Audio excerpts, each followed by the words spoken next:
Yeah, very quickly, tonight's lecture, which was a great thing to see for the series. I'd like to welcome you here. My name is Olivia Krischer. I'm Deputy Director of the China Studies Centre, one of the partners in this series. I'll explain a little bit more in a moment. And I'm also an affiliate at the Department of Art and History. And first of all, as always, we'd like to make an acknowledgement of the country. It's my pleasure to do that this evening. So I acknowledge the gathered people of your nation on whose unceded lands we meet here at the university. And in 2019, I am going to be convening the series. The Sydney Asian Art Series is in its third year, and it continues to present, as you'll see, leading international research into historical, modern, and contemporary Asian art, broadly speaking, which includes, of course, architecture, film, as we'll see this year.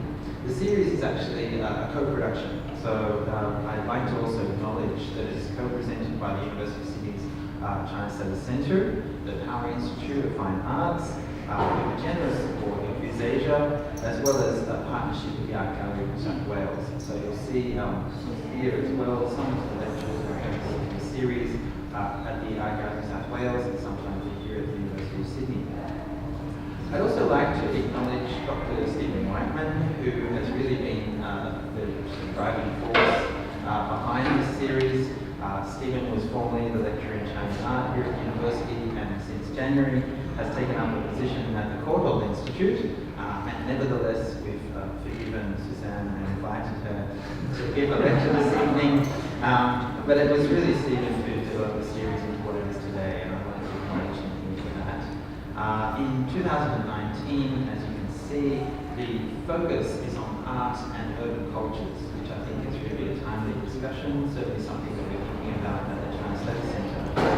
Many people are probably surprised to think that the most cosmopolitan and prosperous urban centres globally have historically been in what we think of now as Asia, west and east and everything in between. From Isfahan, as we hear tonight, to Edo or Tokyo, from Kaifeng in China today to Kolkata. Cities have been major subjects, patrons, and audiences for all fields of the arts. Indeed, the arts are a part of the very fabric and experience of urban life. So this year, we've invited 4 speakers who will explore the intersection of art, film, and architecture in a range of urban cities, historical and contemporary. And as you can see here, in May, we will be welcoming Marina Gulha to talk about the politics of place in recent Bengali cinema, and that will also have a satellite event at the Art Gallery of New South Wales, a screening, first screening that Marina will be hosting with an introductory talk. There's also in August, Yasufumi Nakamori, who's the International Curator of Photography at the Tate Modern, will be here giving a talk, sort of a history of Japanese photography through depictions of ruin and destruction, both from the early 20th century right through to the recent March 11 disaster, sort of triple disaster. So the relationship of photography to ruin. And then in October, we're happy to have also Cole Roskin coming from Hong Kong University to talk about exhibitionary architecture in the Reform era in the People's Republic of China. And we are in the process of putting together a roundtable discussion on museum architecture that will be held at the Art Gallery of New South Wales. But tonight, it is my pleasure to welcome Sussan Babaie, who is Reader in the History of Iranian and Islamic Art and Architecture at the Courtauld Institute in London, part of the University of London.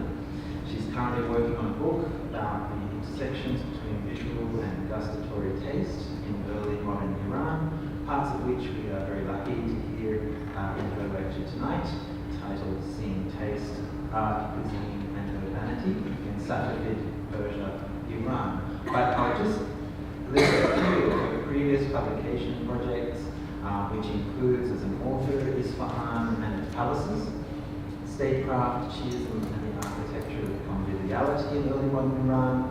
She's also co-author and editor of several books, including The Mercantile Effect on Art and Exchange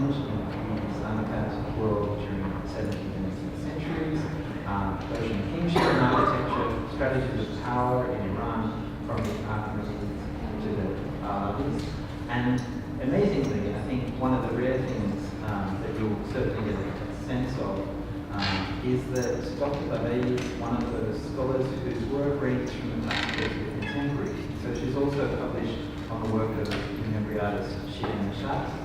And in that sense, if you delve a little bit into Dr. Babaie's work, you'll see that she's also tackled the issue of modernism and modernism in the Islamic arts. So I'm going to hand over now. Please join me in welcoming Dr. Sussan Babaie.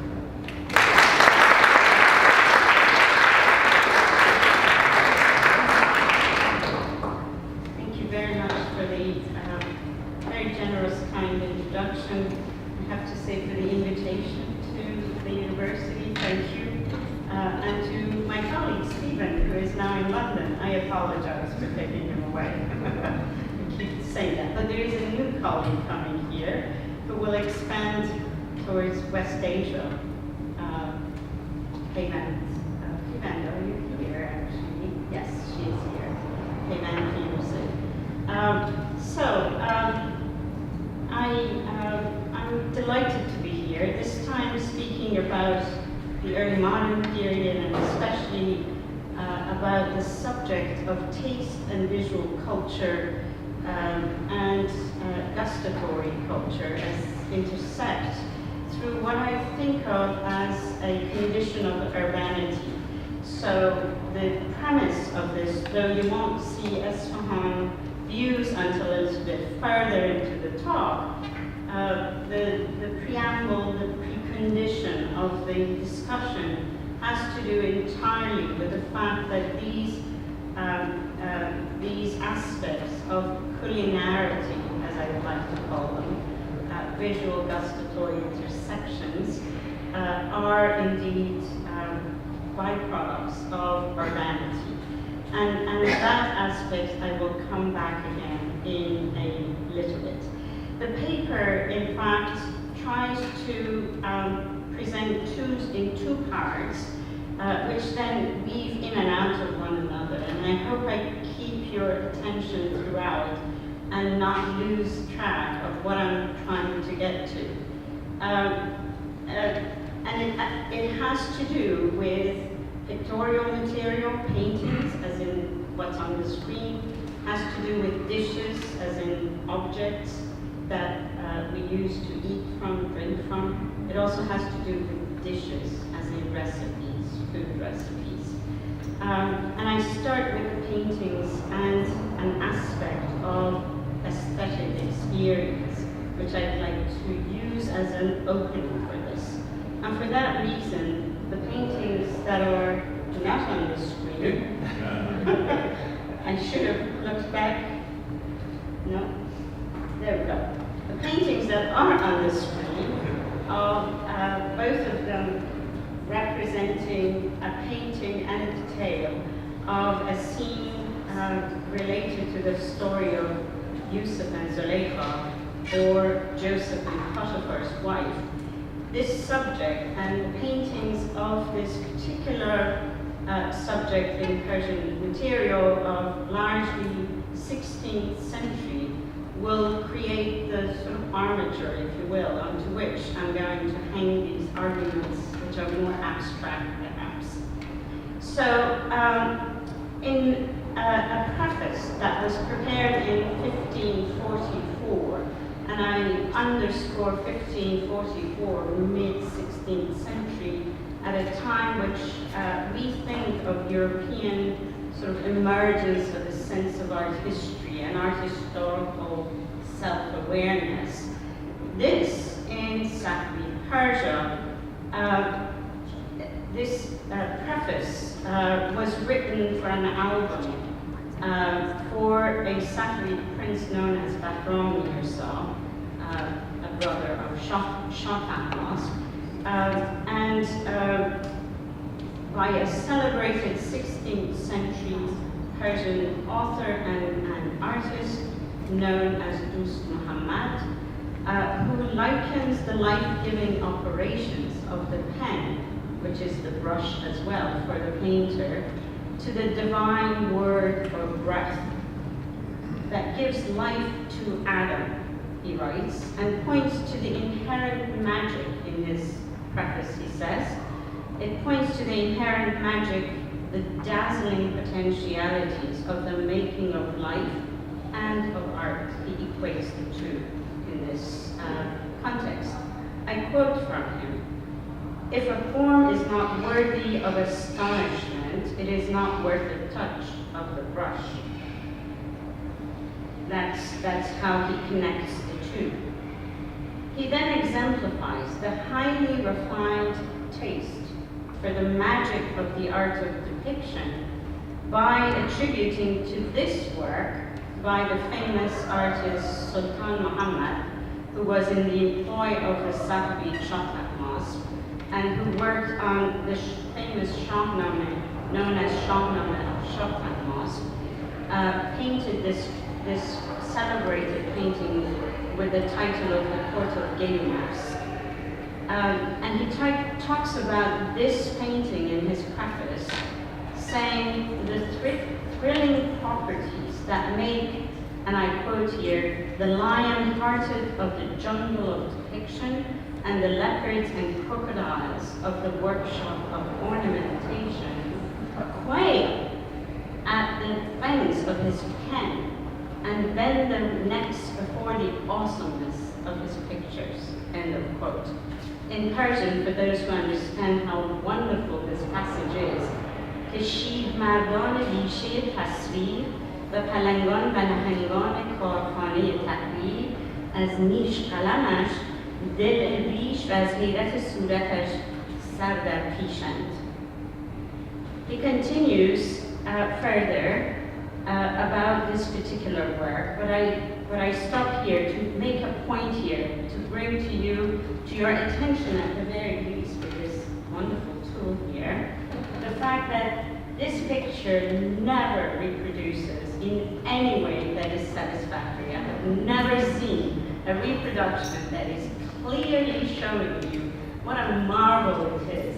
And the marvel is embedded in these rock formations, where each of them is occupied by a head of a human, head of animals, birds, and so forth, as if you have witnesses to the event that floats in the middle of the whole thing. And please hold your judgment on this looks like Chinese, because it doesn't. But we can talk about it at the end. So,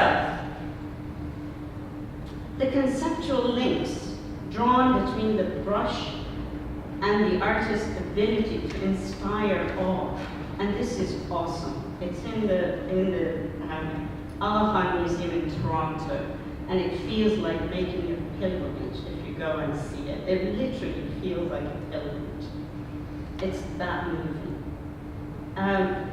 So the artist's ability to inspire awe and to breathe life into his representations, the way that Dost Muhammad, the author of the preface, talks about, is really what inspires my thinking about the link between seeing and taste. And I speak about this further shortly. It's Dost Muhammad who reflects on Joseph's perfect beauty, or Yusuf, the Old Testament Joseph, saying, and I quote, "In witnessing whose beauty admirers of Joseph's countenance cry out, Alec and Alec, in astonishment and perplexity." We know of Joseph, or Yusuf's beauty, not only because he is said to be so, but especially because of the sudden realization of the wondrous beauty of that face. When Zulaikha, who is the Old Testament Potiphar's wife, invites her maidens to prove to them that the beauty of Yusuf is indeed irresistible. She was accused of lusting after him in ways that were outside the decorum of a queen or a woman of high rank. So to prove to them how irresistible is this beauty, she has had the women ready holding a fruit in one hand and a knife in the other, and as they are about to cut into the fruit, Yusuf is called into the room, at the sight of whom the maidens lose all control, so overwhelmed they are by the beauty of Yusuf, and with their attention averted, from the task at hand that they all cut into their fingers instead of the fruit. This is a favorite topic of Persian painting of about the beginnings of the 16th century onwards. It then issues that the astonishment at the sight of his beauty causes the maidens to forget the knife and indeed cut their fingers instead of the fruit. And in the Islamic context of it, this narrative of Yusuf, which turns or shows up in a full chapter in the Quran, turns into something of a moralizing and especially mystical value, in fact. And the Quran, in fact, adds to the story. It's much more clear about what the story is about, and names, for instance, Potiphar's nameless wife. Persian poets, since at least the 10th century, had taken up the narrative with poetic flourishes that made the versified stories of Yusuf among the most popular in Persian poetry. And going back again, I will go back and forth between Yusuf and Zulaykha, Yusuf, the beautiful women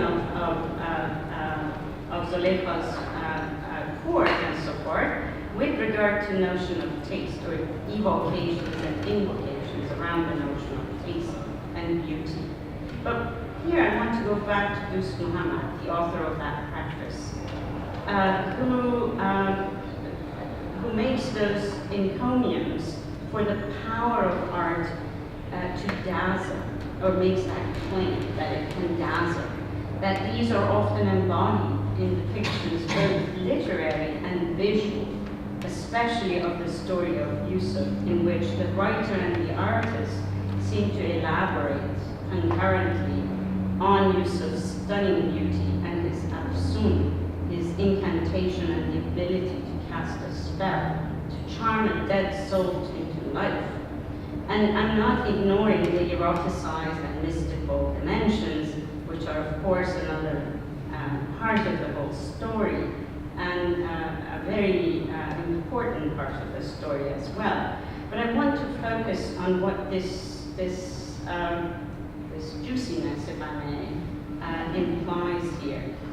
In such readings of the story as Dost Muhammad's, what is understood to be the visible beauty of Yusuf is the knowledge assessed through sight that leads to the knowledge or acknowledgement of an inner spiritual beauty. But in these paintings, the knowledge of Yusuf's beauty issues from the fact that the beholder, the one who sees the astonishment of the maidens, is also the one who is led to imagine the taste of the fruit, the juice of which is now replaced with blood. In Persian painting, the popularity of the scene in manuscripts as well as in murals in mansions and palaces has depended, I think, for the most part, on that juiciness actually of the episode, and I mean the pun here, that arrested moment before cutting and eating the fruit, and variously the fruit is depicted as, and I don't know why this is the case, as pomegranates, oranges, and even cucumbers. Yusuf's beauty and Dost Muhammad's view as an artist is clearly pointing to the sense of sight as the proper conduit between the beauty of the divine and the beauty created by the brush. What I want to suggest here, and this is preliminarily, as in the book's preliminarily, is the potential for the gaze to do more than to see, and for it to implicate the sense of perception of taste.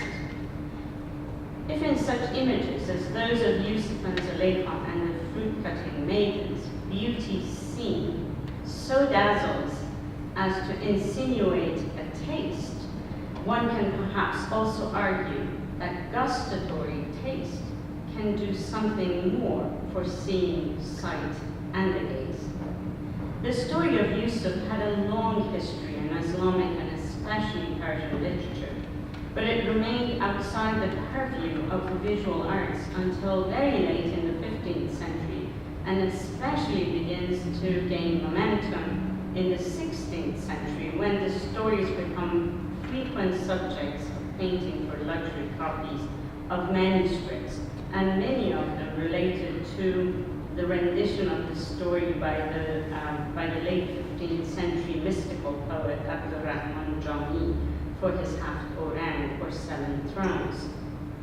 And this is the most explicitly mystical and the best known among the renditions of the story. Now, keep this as part of the sort of layout, map of the discussion as I switch rather sharply towards food and dishes, but keeping Yusuf in the background of our thinking. Now, this, as Olivier kindly noted, is part of a book project, and I'm giving you sort of almost an overview, not completely.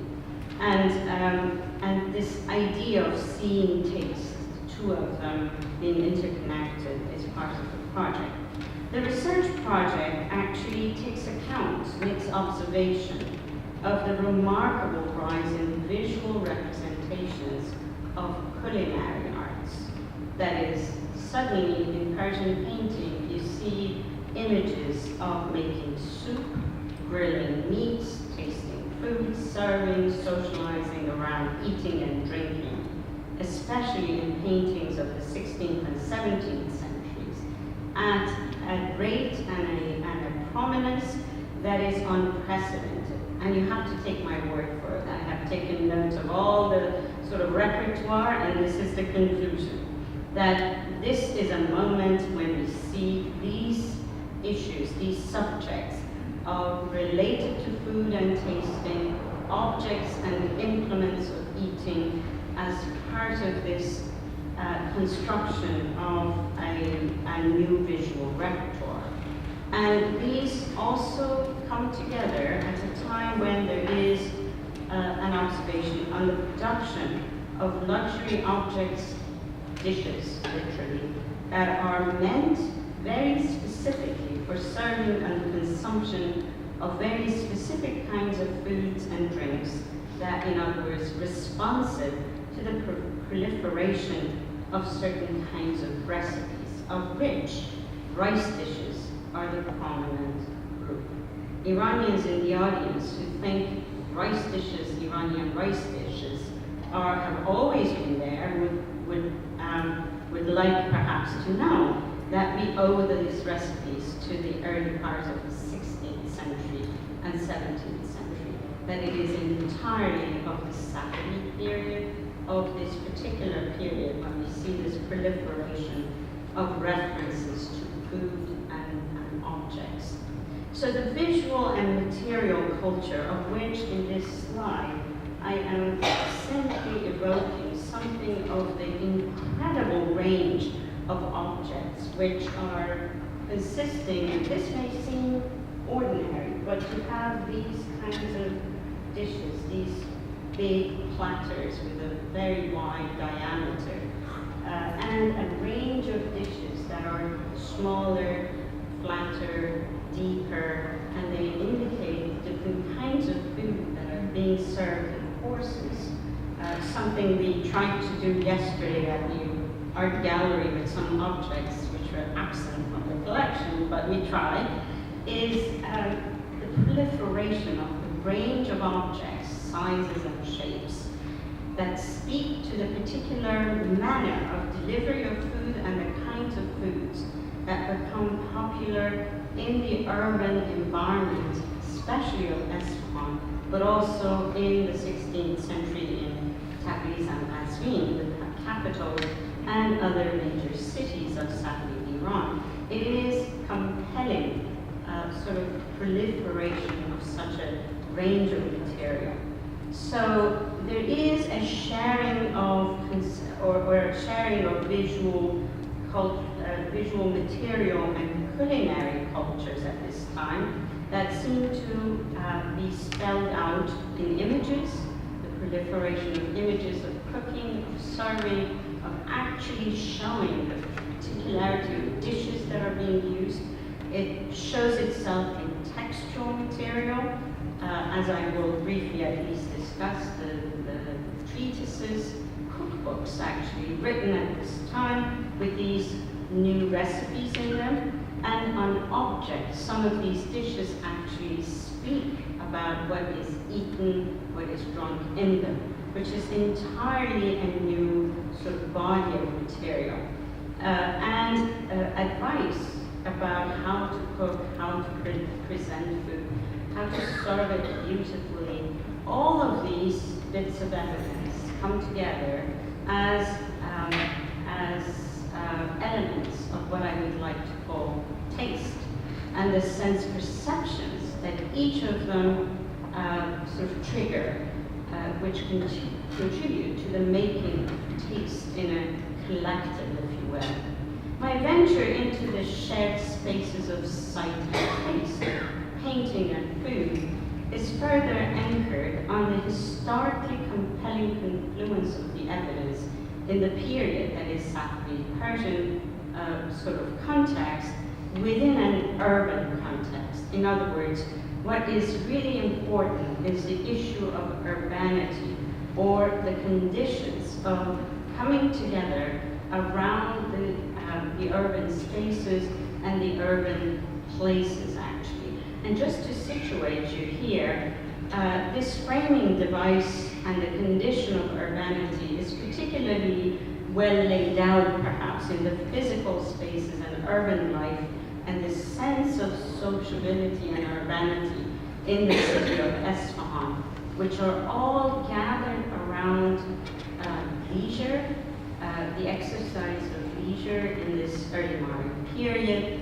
spaces that are dedicated to, for instance, promenading. We think of the flaneur, the French 19th century concept of walking and seeing each other.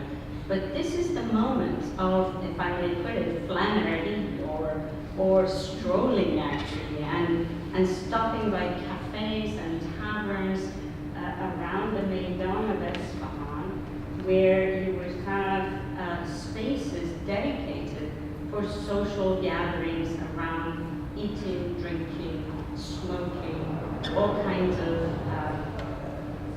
very decorous activity as well.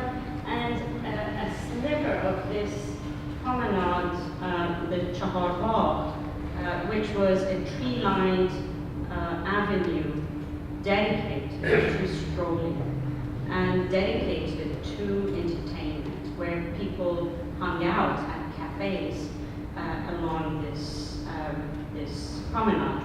All of this belongs to the last decade of the 16th century to the first decade of 17th century. In other words, conceptualizing spaces of sociability in the city, spaces of leisure in the city of Isfahan, well precede what we know from European cities. But of course, we know them earlier from China. This is also the time we know these kinds of spaces and gatherings in places like Istanbul or Delhi as well. So, with this condition of social life of the city, I want to return to the pictorial representations of commensality, where gatherings around eating and drinking, and mind you, the conventions of painting, of course, are different here. In other words, they are not journalistic representations, realistic representations of such events, but they are evocative of the places, the spaces, and the social conditions. So these representations, where gatherings around eating and drinking together are imagined within a space and a social setting, are among the most standard themes. We know that they are standard for Persian painting, for instance, through the theme of Shahnameh, the Book of Kings, where the pairing of depictions of battle and partying or feasting, Bazwaraz as it is known, is a feature of the Shahnameh. So it's nothing in terms of the concept of social gathering around feasting. That's not the point I'm trying to make here, but rather that it is in time period that we see the sort of confluence of the events within the actual spaces in the city, in the palaces, in the mansions, and objects, instruments, accoutrements, and paintings, as well as textual material. The Quranic, to go back again to the Yusuf and Zulaykha, in fact, the Quranic adaptation of the biblical story of Yusuf is very often and almost exclusively interpreted as a reference to the mystical yearnings of the soul for the beauty of the divine. But those depictions of Yusuf and the women of Egypt are provocative, I think, of much more than those mystical connotations. They are indeed relevant of sexual and sensory tensions that are rarely, if ever, considered in the study of pictorial representations in Persian material. And while this Yusuf and Zulaykha storyline necessitates the pictorial representations of fruits and the cutting of plants, the underlying point worth noting, at least here in passing, is that potential neurological links between the beauty seen and the beauty consumed, or eaten perhaps. In scholarship, nevertheless, it is mainly in the mystical realm that the Islamic notion of taste acquires its principal meanings. Zauq, from the Arabic root for taste, has often been discussed in Islamic literature in terms of taste, not so much in sense perception of taste, as in the broader philosophical and religio-mystical connotations of joy, pleasure, and even voluptuary desire. In all these permutations on the concept of zauq, it is the transcendental meaning that tends to dominate. Sense of the sense of and sensitivity to the extra-physical connotations of zauq, especially in Sufi literature. And I have to say, I'm glad that Havan's research shows that there is a materiality to all of this as well. These include the actual partaking in communal situations of the blessed food for its barakat, especially when it is distributed out of a holy shrine or site. I turn, on that one, I can turn, of course, to the phenomenological study of the signs of God that Anne-Marie Schimmel, the great scholar of Sufism, had promoted, talking about the experience of spiritual bliss in terms of the joyous, even rapturous experience of the taste, or zauq, of spiritual bliss. Leonard Lewison's reading of the Sufi poetics in Persian language explicates an aesthetic theory, in this case from the close study of the poetry of Shabestari, a 14th century poet, and Gulshan Raz, which is a very famous text, The Garden of Mysteries. According to Shabestari, who follows Sufi Gnostic writings of Ibn Arabi, the concept of zauq encapsulates the theosophy of poetic inspiration and creative intuition. In other words, to attain that mystical knowledge of the divine, the Sufi considers zauq as the precondition, as a means through which the seeker literally tastes the sweetness of union, just as one must taste honey to gain knowledge of its sweetness. Zauq, or taste, in other words, in the Persian Sufi thought and its poetic expressions, tends towards the transcendental, that freedom from the material experience, in order to pave the way to the attainment of the mysteries of the divine. Taste, in its conception as zauq, an extra rational experience, indeed represents the symbolic understanding of that sense perception of taste. My argument and research, however, tends toward the tangible experience of the organs that facilitate taste. that connects sense perception through taste buds and eyesight. This is, in other words, more anthropological than mystical approach, although not entirely uninterested in the mystical dimensions. For instance, wine drinking and intoxication are very much embedded in this language, poetic language, and the particularities of this discussion as well. Caroline Korsmeyer has written a book called Making Sense of Taste, which is about food and philosophy.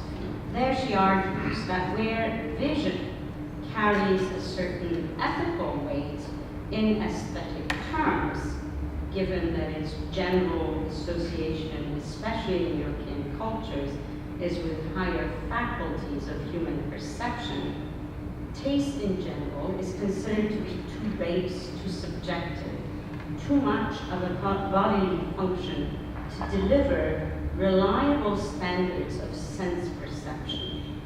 She attributes the omission of gustatory taste to the assumption that it lacks the ability to make, and I quote, aesthetic discrimination regarding objects of art.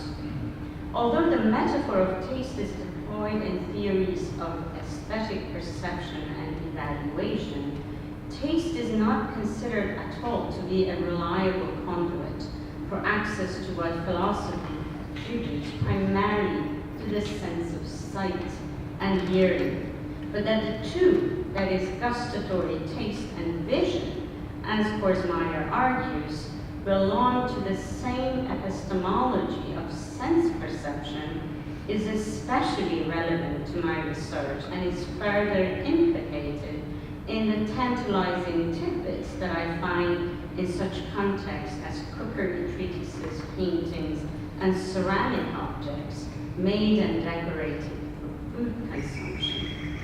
And here, following that phenomenology of taste as suggested by Korsmeyer, my focus on these early modern paintings, Persian paintings, is precisely because we are faced with a flood of material evidence that indicates that that source of sensory experience of taste was really the subject of aesthetic imagination of the artists and the viewers in this period in a connected way. That's the whole point about this.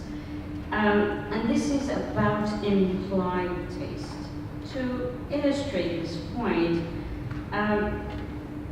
this image of a court gathering from an album of a single sheet painting and paintings and calligraphic samples, which is now in the Walters Art Museum, underscores in pictorial terms the prominence that is given to tactile evocations of sensory experience.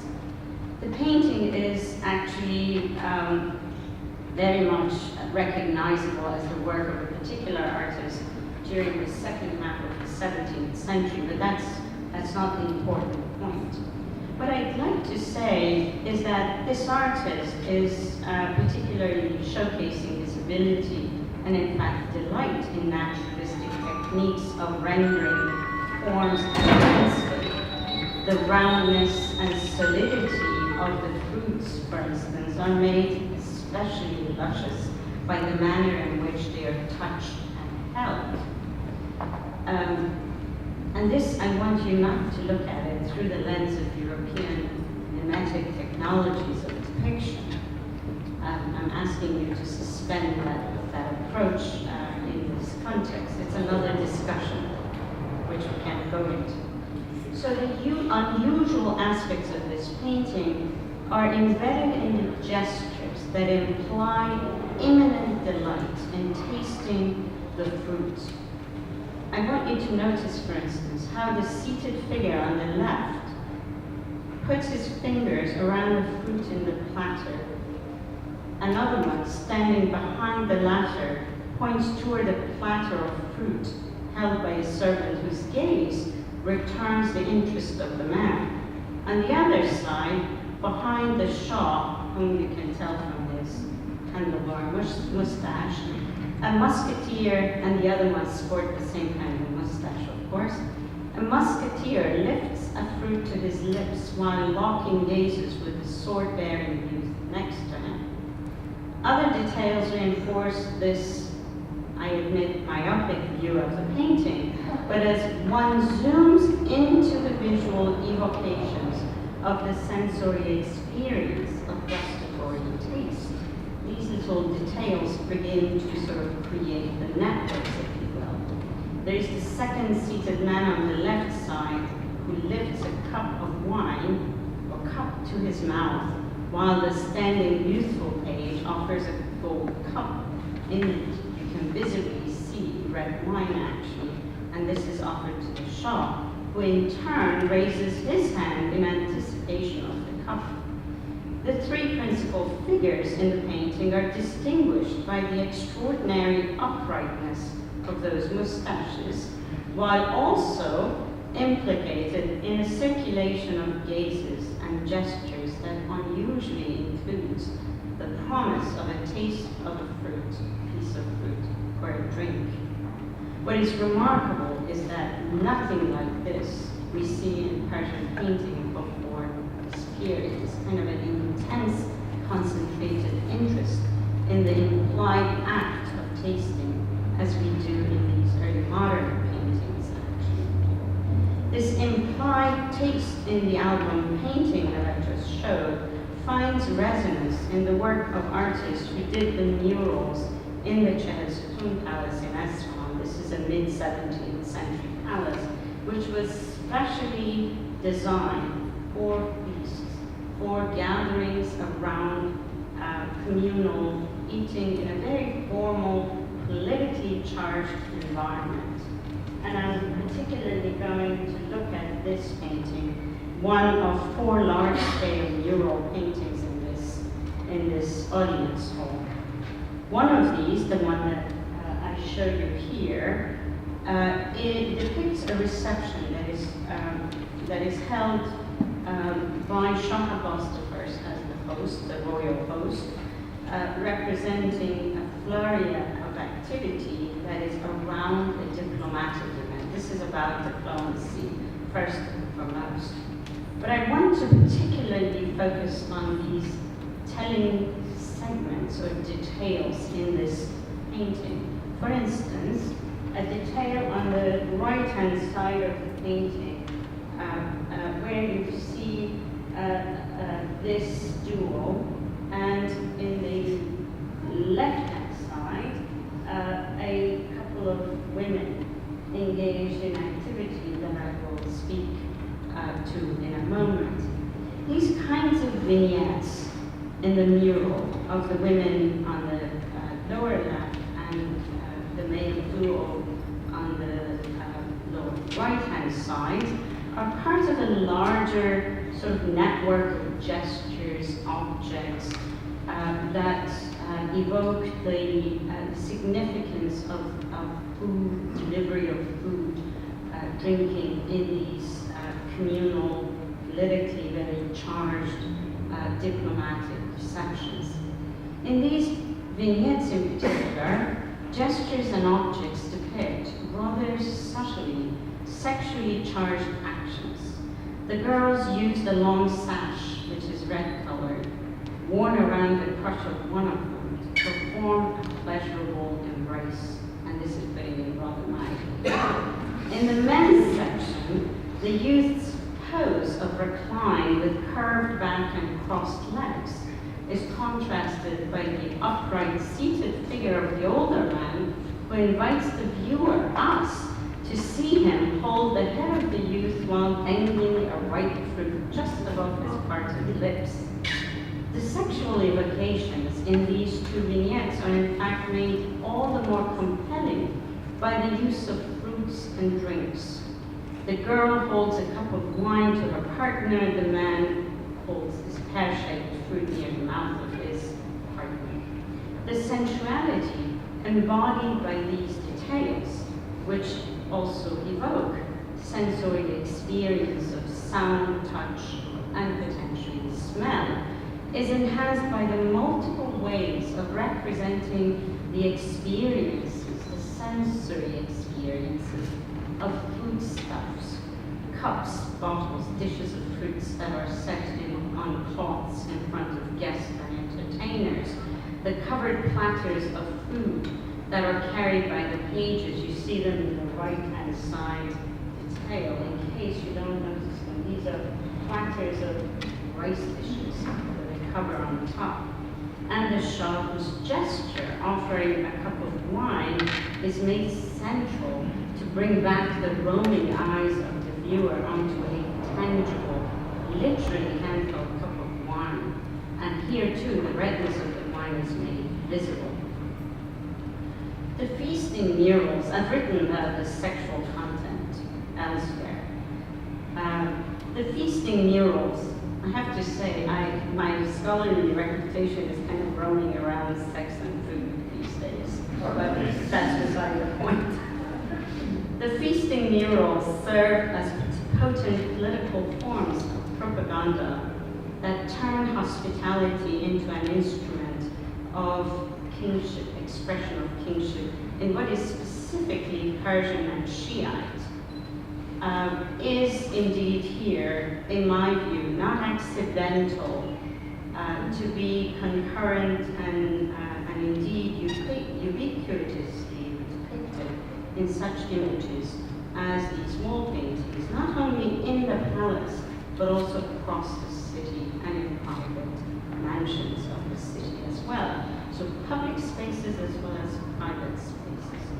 Formal feast, drinking parties, picnics that are depicted in these spaces, palaces, mansions, walls of the entrance into the main marketplace of the city, they collectively give evidence of a larger synergy of food-related phenomena that point to Isfahan as a key site for understanding how taste, both gustatory, culinary on one side, and visual, spatial, architectural on the other side, act as a glue between the ephemeral and the corporeal in a complex metropole that is Isfahan.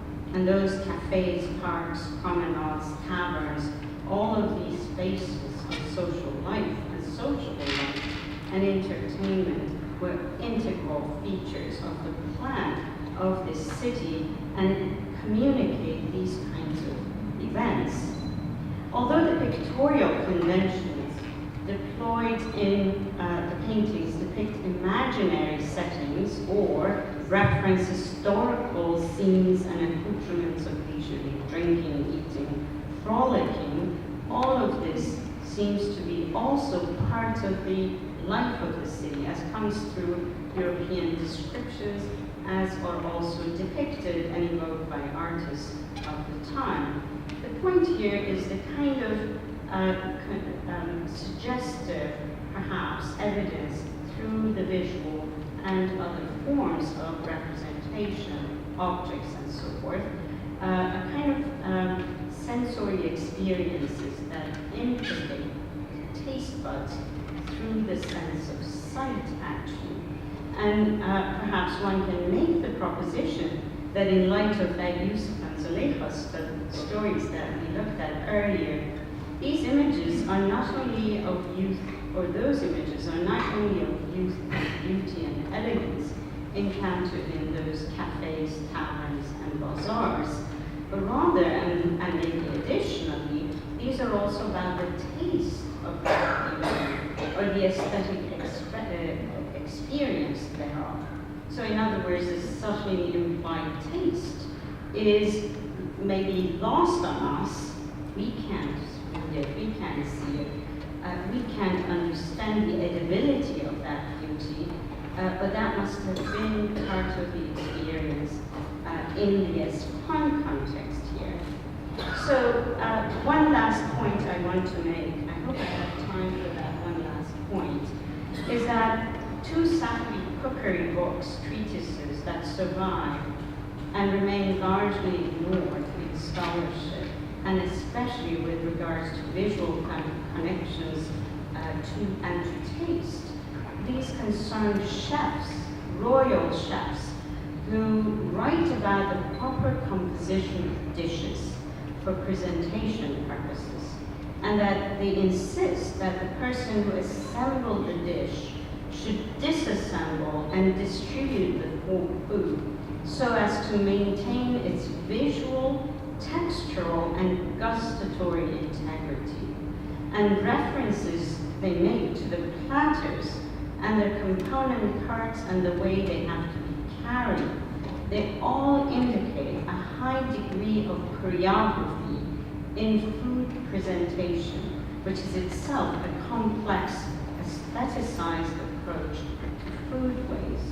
That sort of sensibility comes through with greater exaggeration in the cookbook by Nurullah, who was the chef of Shah Abbas, who was a personal chef of Shah Abbas, who records a wide range of rice dishes that had never been seen before. These are innovative rice dishes that signal a substantial addition to the repertoire of Persian cookery and the culinary culture of the Safavid elite. Nurullah's motto is that, I quote, "The art of cooking requires the ability to cook well with speed and agility." Then he admonishes those rival master chefs who advise their apprentices to, quote, "cook badly but serve beautifully," end quote. Noting, he says, his apparent, or notes, in other words, his apparent disdain for the exaggerated emphasis on the serving style or the look of the food over its taste. This is significant because it emphasizes the taste factor on one hand, that gustatory taste factor, but also perhaps more importantly, it points indirectly to the rise in the affectations in the manner of presenting and representing of food. In other words, all those paintings seem to be picking up on something here.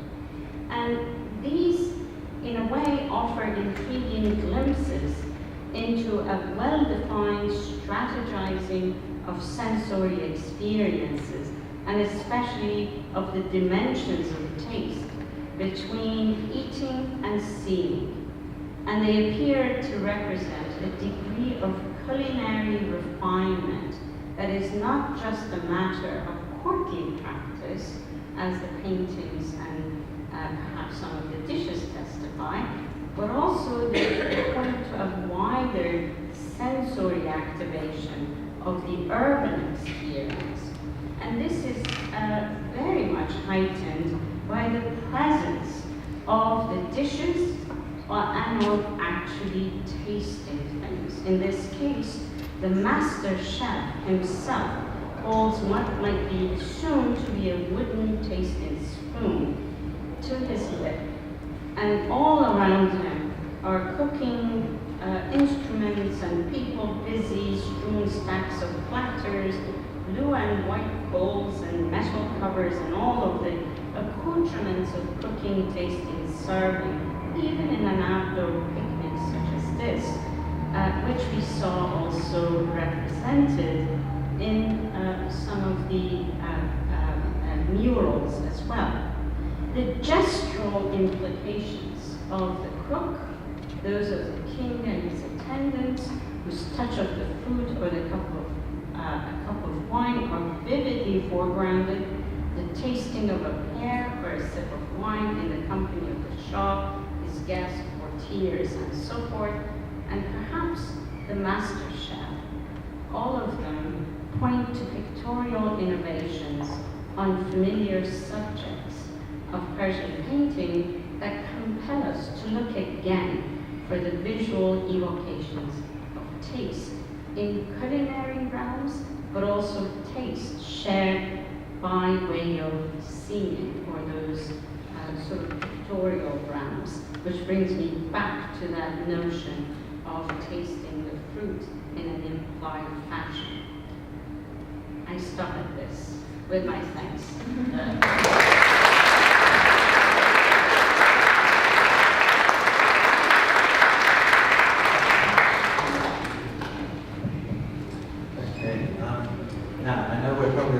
starving, but we have a fair amount of time for questions. There's 2 mics that we're going to run around. I am going to hold my questions and open to the floor first of all, and I'll maybe take a few questions to begin with.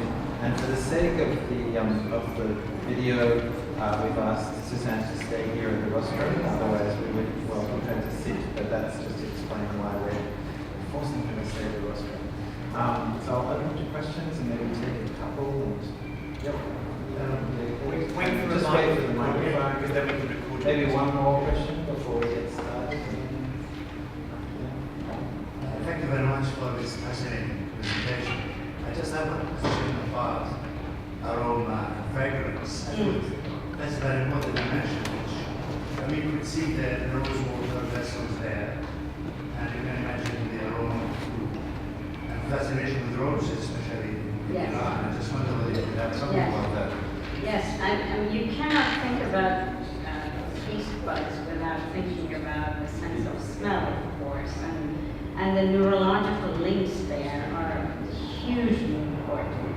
And I'm very aware and alert to that factor. For instance, the recipes speak to the choice of items to put in there is implicitly saying that the smell of these things is very important.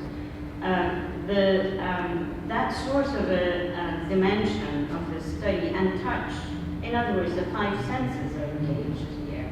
All of those should be part of the discussion. It's just that all of it cannot fit into one paper, if I'm going to put it that way. And I have to say that a lot of this is the pictorial evocations may be there, the objects are there, for instance, incense burners, or having rose water around, which we know was the case for washing of the hands and so forth. All of that will have to come into discussion. You're right. There's a lot of things I have to also warn about senses, sense perception. And I'm always searching for scientists who can help me on that one.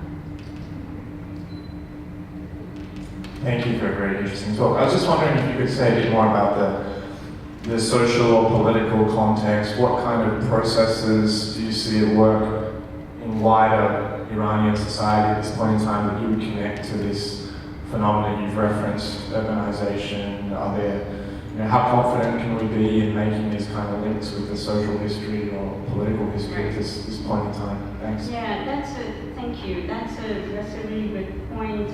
I actually see this project very much a project towards that kind of social history of the period and the place, about which otherwise we are pretty poorly provided for. A parallel research to this is a study of houses. Houses that survive tend to be houses of the wealthy or the powerful. But at least there are houses, not the palaces. I've worked on the palaces. This kind of top-down reading of history is a common thing. And the survival of objects and material culture oftentimes points to that sort of upper echelons, the courtly environment. So there are some aspects of this that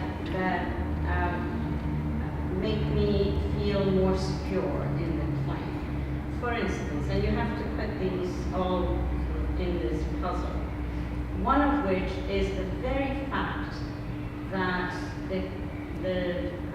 for instance, the invention of the rice dishes, which are entirely related to the court, actually. These cookery books were written for courtly environments. They spread around and they remain alive. The very fact that they survive and they spread, it survives because it spreads. It goes down into other social levels. That they survive to today, some of the recipes are still recognizable entirely. the fact that the objects that we see in museums like the V&A, in this dense display at the V&A, were collected in the 19th century in Isfahan, actually, from the homes of people who kept them. In other words, these were heirloom objects. Says that this sort of food around, with this kind of dish was already part of the life of people in, say, 18th and 19th centuries. In other words, it has longevity, and that longevity at least gives some sense of the spread of these ideas in the time that one connects it to, say, Isfahan, right? But it remains very much part of a sort of a cultural landscape.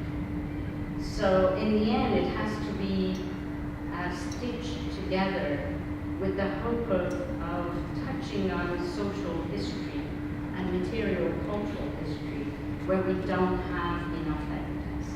And the reliance on, for instance, what Jean Chardin might describe about Isfahan in the 17th century, which is important, of course. I rely on all those European descriptions as well. But then it is supported by material on the ground, which is Persian language based or stuff that were made in the place for people not Europeans. It's not an outside observer, it's inside. So you have to sort of tease out of that. And then trust that people believe you, right?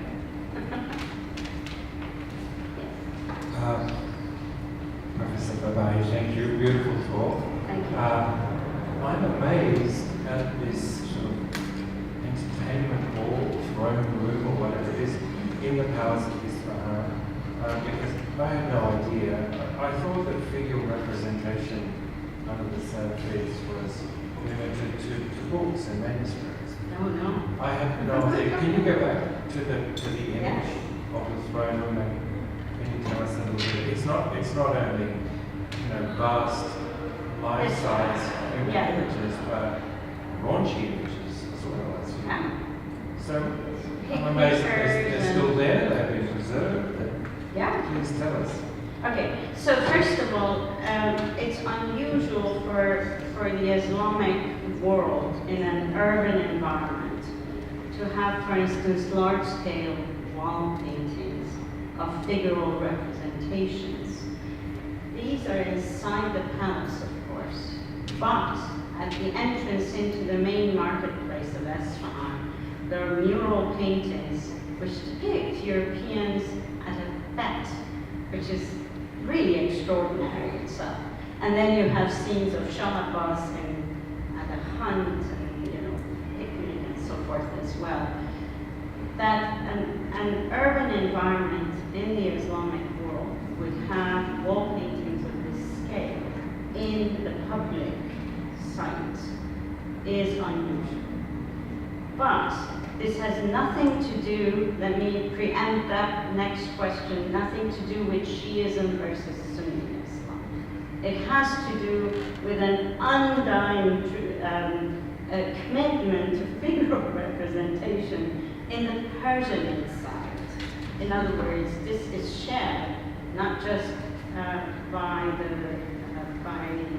Safavid Iran across the Safavid world, but also in Central Asia and Northern India as well, Afghanistan, Pakistan included in this whole package. But the one in Iran, in Isfahan in particular, is quite extraordinary, and I think that has not been noted sufficiently. What's the central scene? The central scene is actually of a 19th century edition, and there are two of them facing each other.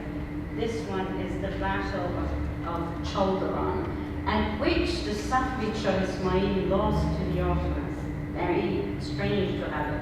But across from it is the Battle of Nadir Shah, who defeated Muhammad Shah of the Mughals, and basically took away all the Mughal jewels and gems and everything. But the other 4 scenes, or 3 of them are receptions of this courtly manner, and 1 is another battle scene. All of it very carefully articulating a particular political position of the Safavid royal household, essentially. But there's nothing like that in the Ottoman context, for instance, and not even in Mughal context of this sort of, range of material as a large-scale representation. Fresco? Not true fresco, no. It's on plaster, painted on plaster, and has some oil involved, oil paint too involved in it.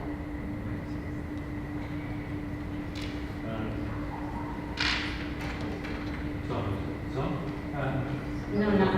Thank you very much. Turning away from visual, one of the tasks of intellectuals in various Asian cultures, in Japan, Thailand to some extent, in the 20th century, has been to conceptualize aesthetic polarities, which in various narrations or various structural configurations allow them to describe, or at least to name, precisely describe, what cultural values are, what the antitheses between various aesthetic values are. Is there any such knowledge of that kind inside the Persian language of this period? You mean the cultural values, expression, and Well, simplest in English is born cook, is the Strauss structure. I'm sorry, I didn't. The simplest form of the Strauss structure is born cook, Right. but in Japanese there are all kinds of adjectival antitheses, if you like, describe a particular state, sometimes food, sometimes clothing, and this can be found in other Asian cultures, such as Thailand, particularly highly developed culinary cultures. It's Right. very important. Right. May not, I don't know about Korea, but I haven't heard of them. So it's Right. discrimination. Right, and if I correctly understand your point, this is also the case in Persian literary culture. In other words, you have, you have the language of food and taste and aesthetic valuation, a sense of valuation that comes through the Persian language, and the poetic language is a key element of it. In other words, the key to understanding what does, for instance, the author of that preface talks about the wondrous quality of the pen and the work of the artist and all that, is embedded also in the literary context. Very good. Now my question is a bit more difficult than that. Okay. Later in the 20th century, a group of Japanese intellectuals associated with the Kyoto School started to think of the terms which were being used to appraise food aesthetics in the 18th century, highly urbanized Edo environment.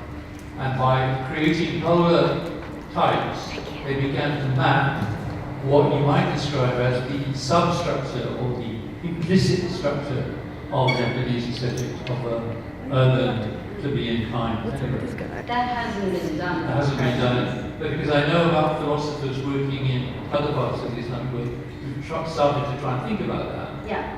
but they haven't done it. In literary terms, there is more, but to bring it to bear upon a much deeper level of understanding of the cultural production, not yet.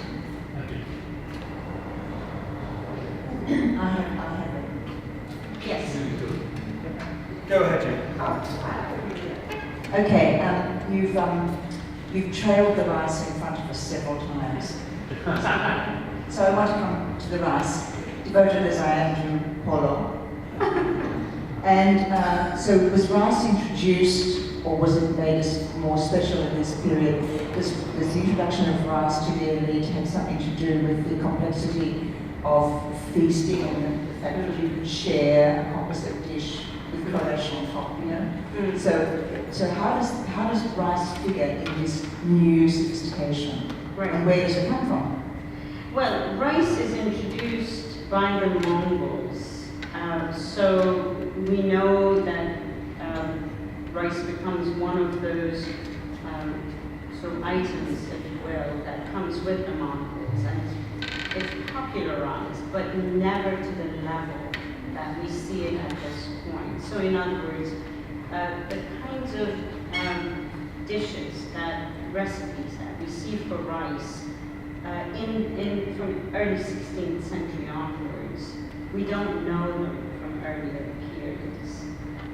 One thing. Two is rice was these recipes that these chefs from early 16th century and late 16th, early 17th century periods leave. They are never eaten with stews. Stews are separately served. So to rely on the best source we have for food delivery and courses of meals, I have to turn to European travelers who describe with great detail. At first they brought this course, then they took away the dishes, brought these dishes, and brought another course of meals. So it's course after course after course. The rice, this very elegant dish of rice, which was never shared. People didn't sit around this big dish and eat out of it.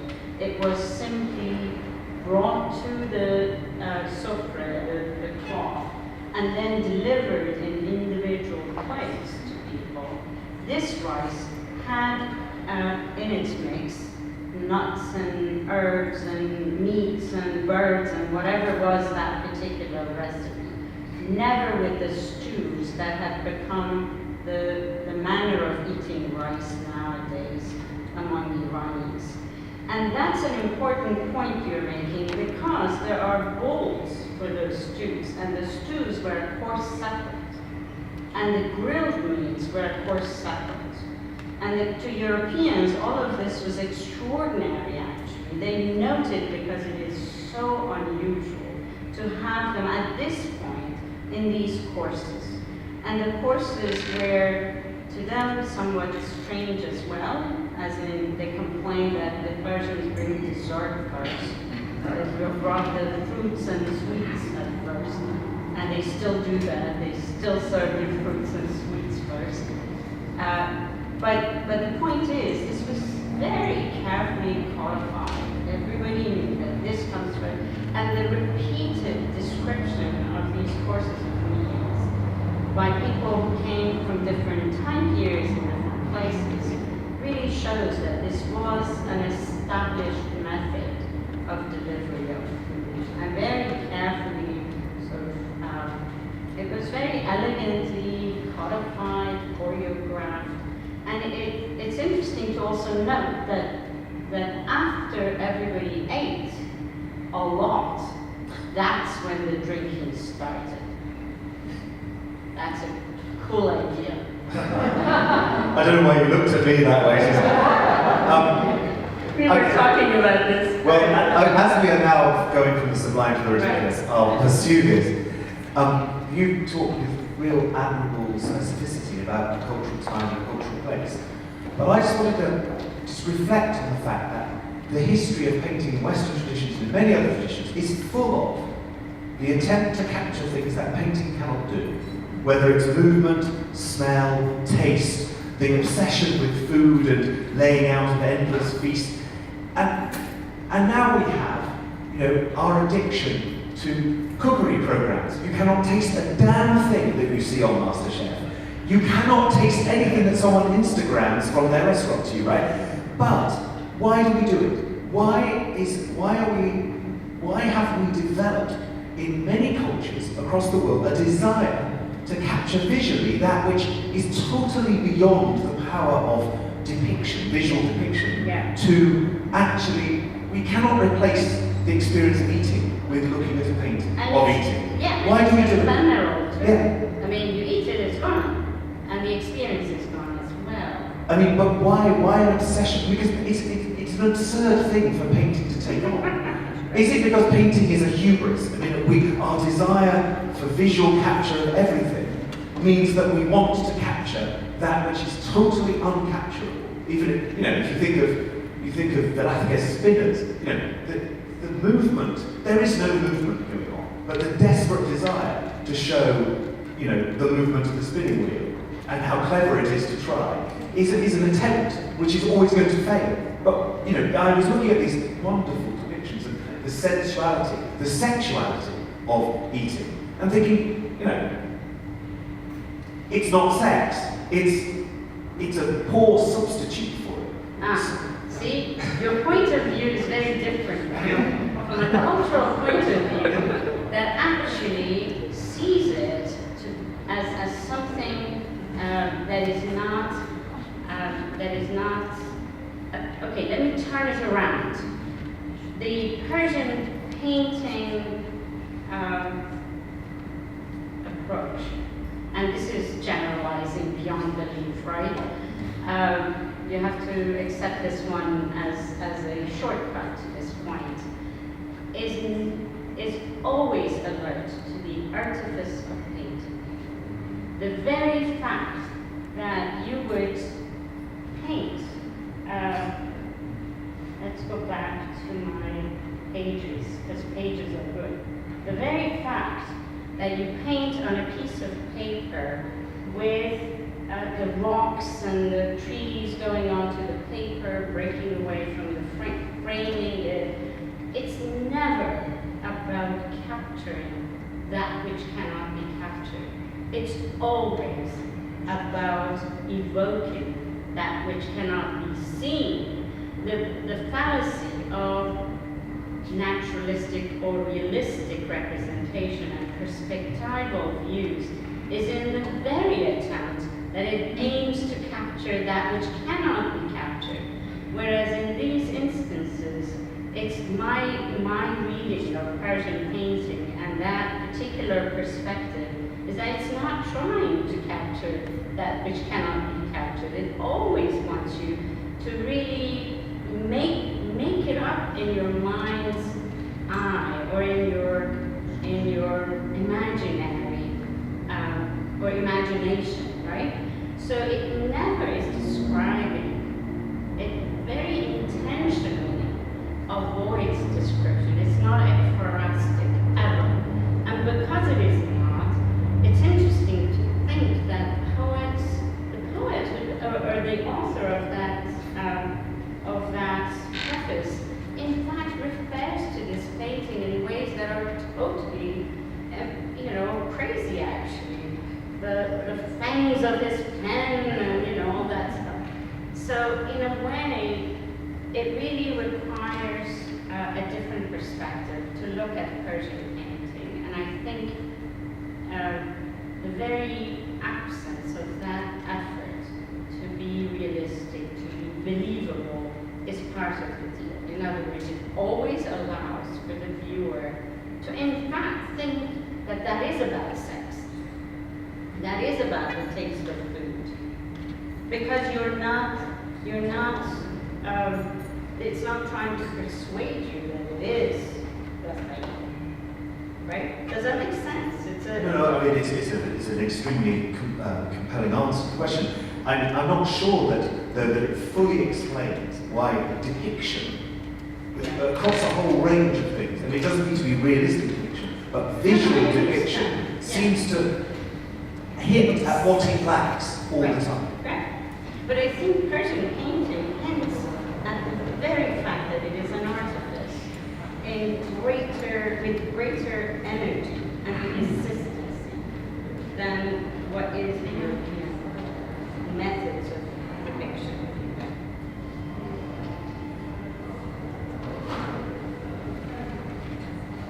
Hello? Yes. Thank you very much, Professor Babaie, for a very delicious presentation.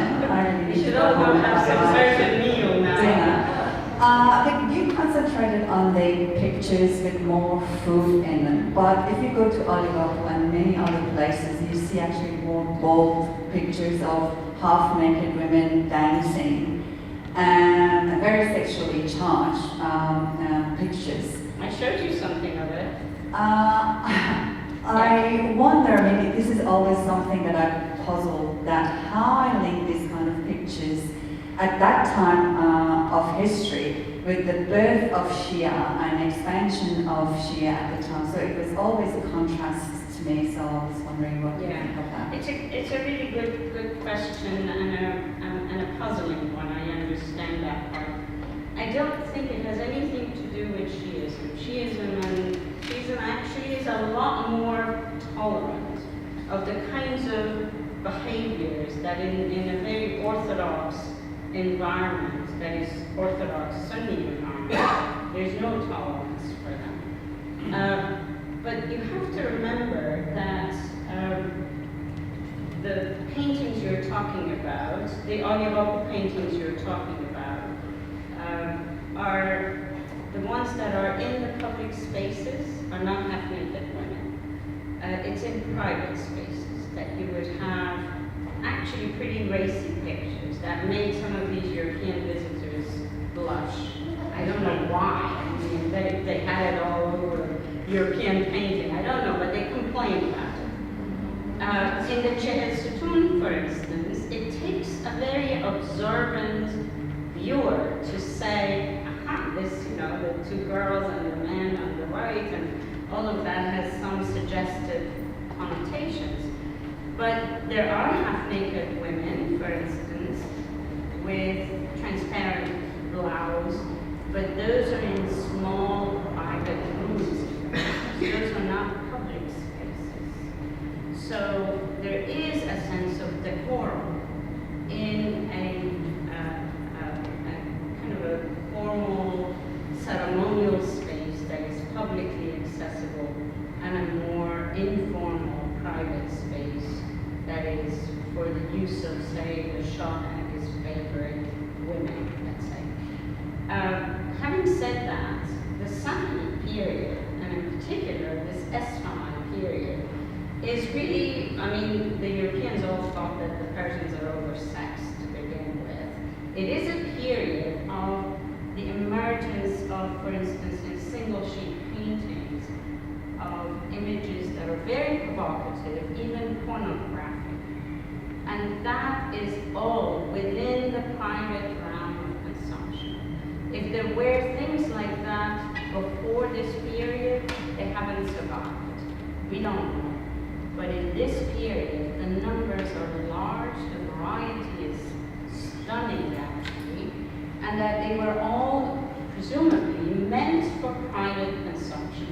And the way we understand this is that they were album pages, for instance. You could show an album to your friends or to your beloved if you wanted to. But there are some objects, like there's a group of glazed wine bottles, which have on one side of them, it's like 3 of them survive, which have been molded, so you know there was a mold from which several of these were made. On one side it shows a young man and a young woman demurely standing on either side of a tree. The other side shows the 2 of them copulating with an older woman sleeping, kind of unaware of what's going on. The very fact that the object has a good side and a bad side, a naughty side and a polite side, says that you could turn this depending on how you wanted to see it or show it or share it.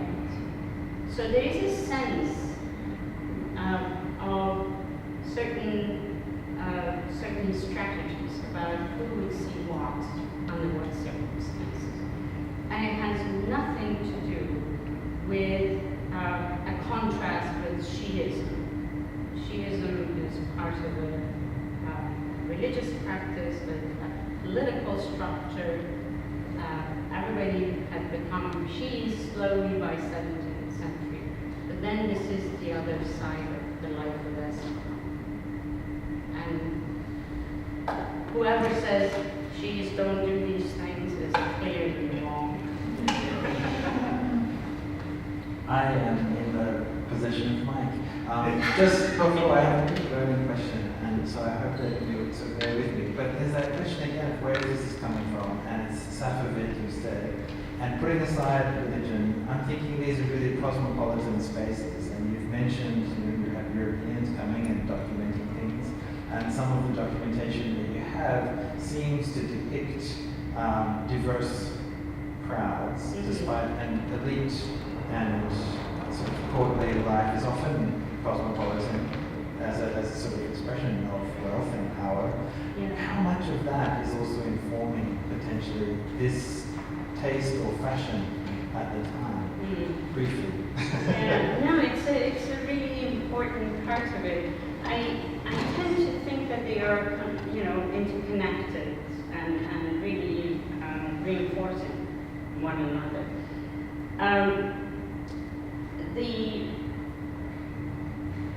The cosmopolitan aspect of Isfahan gives greater, perhaps, prominence to the sort of taste making, if I may put it that way, that I'm discussing. But the beginnings of this are not necessarily embedded only in Isfahan. In other words, I like to think of Isfahan as it is famously known half the world, right? But at the same time, these things don't just happen. Isfahan is made into this cosmopolitan city. It's engineered into a cosmopolitan city.